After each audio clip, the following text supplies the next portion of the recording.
name's Matt Imig, sophomore, playing basketball here for UWO-Oshkosh.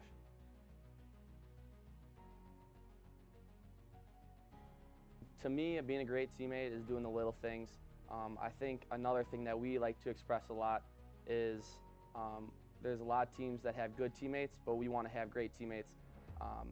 And with that being said, it's going past the standard of being a good teammate to be a great teammate.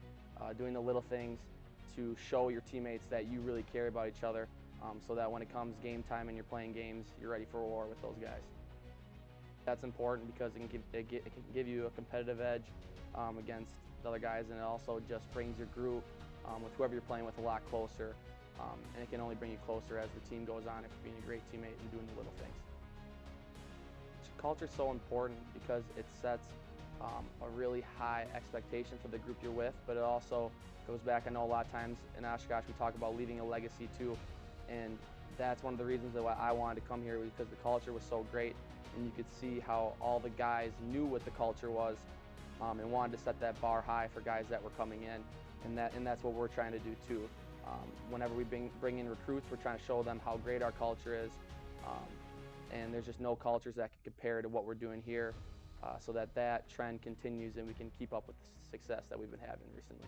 I think it starts off with the recruiting process and just in everyone in the building, and just even the community too. Like when you have games and there's so many people there compared to other places you play, and I just know in the recruiting process too, Coach Lewis, he built really good relationships with not only me, but he'd be talking with my grandparents and stuff like that. So just starting off with seeing things like that, you just don't see other schools and programs doing that at any level.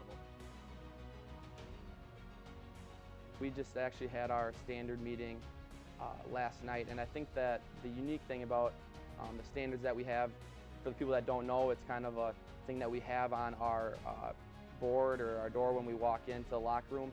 And the standards can have up to a lot of different things about how we're just going to always hold ourselves to high standards of bringing energy, always being there for our teammates, and then also just the success we want to have in the classroom.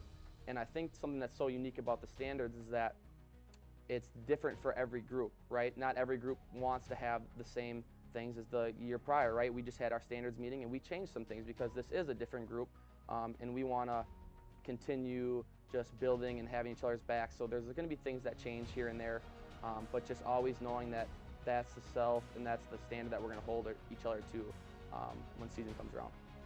I've already taken so many things that I can apply to my just daily life and even life after basketball, of just always being there for others and just even leadership too, right? Always helping each other out when they need it, and just when you get into the real world, there's going to be challenges, right? But in this basketball and everything that we do here, there's challenges, there's ups and downs. And those are the moments that will get you through hard times, and you'll battle through those with your teammates. And same thing when you're working. You're going to be working with people. You're going to have to go through ups and downs with them. But the memories and the things that you accomplish together is what's so special.